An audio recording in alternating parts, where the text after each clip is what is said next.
Hello everyone, আমার একটি নতুন ভিডিওতে সবাইকে স্বাগত।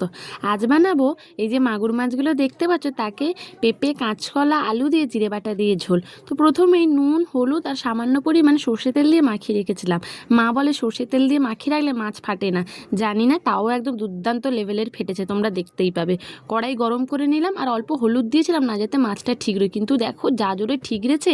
একজন কেউ ভিডিও করার থাকলে না, আমার ভিডিওটা কেউ একজন করলে ভালো হতো। তো যাই হোক, একে একে মাছগুলো ভেজে নিয়েছি।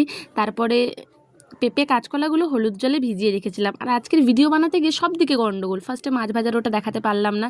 তো যাই হোক, আবার পরের ঘটনাটা পরেই বলছি।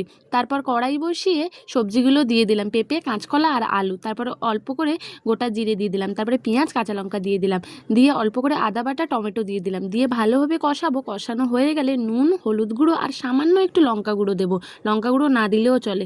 দিয়ে ভালোভাবে কষাবো। এবার কষাতে কষাতে না একদম কড়াই লেগে গেছিলো, তার জন্য অল্প একটু জল দিয়ে ভালোভাবে কষাবো।